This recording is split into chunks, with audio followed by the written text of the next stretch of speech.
আজকে কালী পুজো। ছোটোবেলায় আগে মা কালী পুজোর সময় তারাবাতি কিনে দিত। বরিশালের ভাষা সেটাকে আমরা সরসরবাতি বলতাম।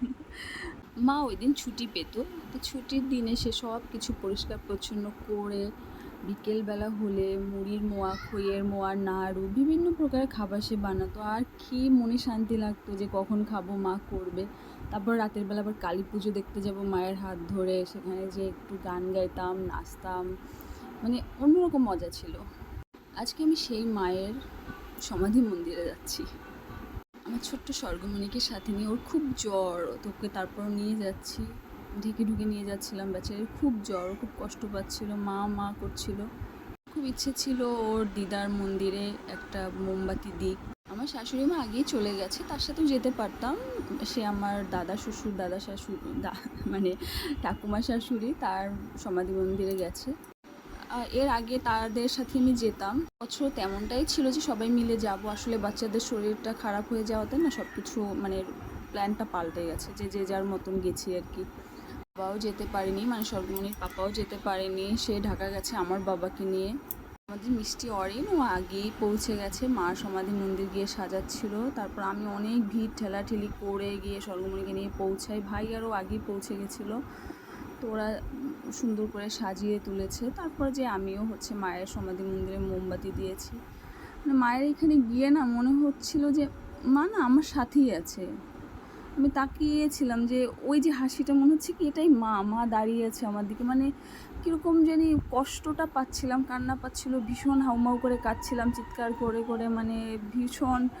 কিন্তু মনে হচ্ছিল মা তো সাথে আছে, আমার মা সাথে আছে। তারপরও না বুকের মধ্যে থেকে কান্না বের হয়ে আসতেছিলো, আবার শান্তি কাজ করছিল যে মা সাথে দাঁড়ানো।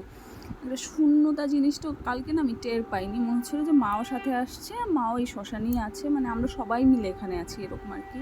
তো স্বর্গমণিকে দিয়ে আমি মোমবাতি দিচ্ছিলাম মায়ের এখানে, যে মা তুমি দাও।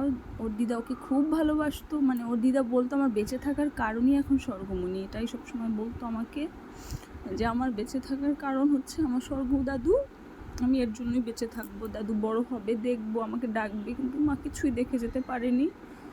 দেখে গেছে ওর যখন মানে 8-9 মাস মনে হয় বয়স, তখন আর কি ডাকতে পারে না। কিন্তু মা চলে যাওয়ার পরপরই আস্তে আস্তে কথা বলা শুরু করছে, যে মাকে ধরছিলাম, মনে হচ্ছিল মাকে আমি টাচ করছিলাম, আর মা মানে আমার সাথেই ছিল।